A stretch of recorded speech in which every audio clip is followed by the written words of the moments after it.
All right, chapter 11 The Abyss. Tehom, the Hebrew word for the chaotic waters in Genesis 1 2, is translated in the Septuagint by the word abyss. A great deep and a good deal of its primeval significance clung to the term in its subsequent use in biblical Greek. The sad black horror of Cimmerian mists, the sable fumes of hell's infernal vault, or if aught darker in the world be taught, muffled the face of that profound abyss full of disorder and fell mutinies. In the New Testament, it is used in a specific sense as meaning either the region of the dead or the abode of evil spirits. Kurtz has noted that there is in Scripture a close mystical connection between the sea and death and Hades. Hagenstenberg has made the same remark. Accordingly, we find in the Apocalypse the sea coordinated with Hades and death as a reciprocal of the dead, which it delivers up at the resurrection. And St. Paul, as we have seen, uses abyss as a synonym for Sheol, the underworld of departed spirits. In the Gospel of St. Luke, the word is employed specifically for the abode of evil spirits in which they dread to be confined. The legion of demons entreated Jesus that he would not command them, when cast out of the man, to depart into the abyss, and yet, when permitted to enter into the swine, they proceeded under some irresistible impulse to rush headlong down into the sea, and so return, no doubt, to their own proper abode beneath the waters. The abyss, in this passage, as the haunt of evil spirits, corresponds, as Olshausen long ago remarked, to the Hebrew Tehom, and we may add to Tehom as inhabited by the demon brood of Tiamat. With curious tenacity, this ancient belief lived on in English folklore down to modern times. Evil spirits, when exorcised by priests or witches according to the approved formula, were banished to the bottom of the Red Sea. Dr. Johnson said that for his part he would rather lay a walking spirit in the tumultuous buller of Bacan than in that time-honored reciprocal.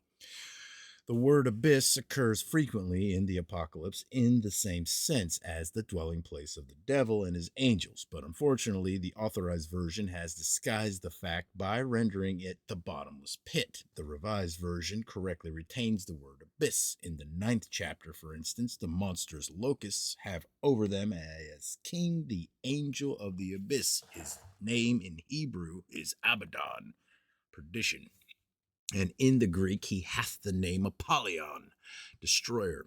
It is out of the abyss also that the various infernal dragons of the vision are seen to arise, all legitimate descendants of the aboriginal chaos dragon, Tiamat. Owing to its use in the Vulgate, in these passages, abyssus became a familiar word in medieval Latin for Hades and the infernal region. From frequently reoccurring in mid-high German in the phrases, what is that phrase? An abyss or an obis in abysso.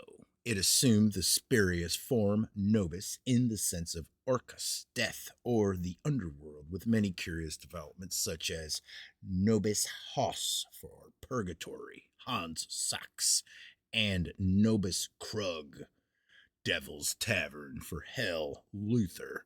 The rich man's soul was in nobis Grug, Fisher. Returning to the revelation we find in the 12th chapter, the great red dragon having 7 heads, which vividly recalls its counterpart in a very early Babylonian hymn. The huge serpent of 7 heads, the serpent that beats the sea, which attacks the foe in the face, the devastator of forceful battle. The war that follows between this great apocalyptic dragon with his angels and Michael and his angels bears an unmistakable resemblance to the aboriginal conflict between the dragon Tiamat, the leader of the revolting powers of chaos and darkness, on the one side, and Merodach, the god of light and champion of the heavenly powers, on the other. The great overseer, or priest of the spirits of heaven, as he is called on one tablet, and as we find a few verses later that this heaven-defying dragon is expressly declared to be the old serpent that is called the devil and Satan.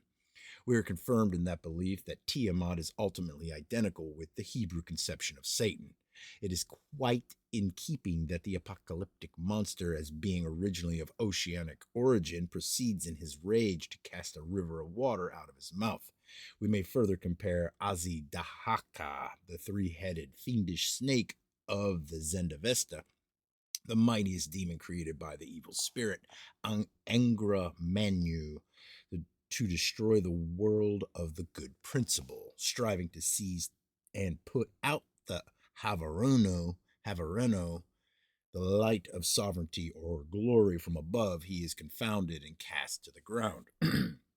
It has been remarked that the apocalyptic writers do not invent their symbolism, but adapt it from early traditions. And in particular, that primitive cosmogenic idea were often employed in Christian times in an eschatological connection. Hence, the Babylonian and Persian influence is traceable in the Revelation. W. Bassett has pointed out that the Antichrist legend is a later anthropomorphic resetting of the old Babylonian dragon myth. There existed in the popular Jewish belief the foreboding of another revolt of the old Marin monster with whom God had warred W-A-R-R-E-D, at the creation. I think it's Ward. At the creation, who in the last days was again to rise and contend in heaven, storming battle with God. The expectation is not of any hostile ruler, but of a struggle of Satan directly with God, of a conflict of the dragon with the Almighty throned in heaven. To me, says Bassett, the Antichrist legend seems a simple incarnation of that old dragon myth. He shows in support of his contention that Antichrist is frequently represented as a dragon by Ephraim, the Sibyls, and others, or as a mishapen monster.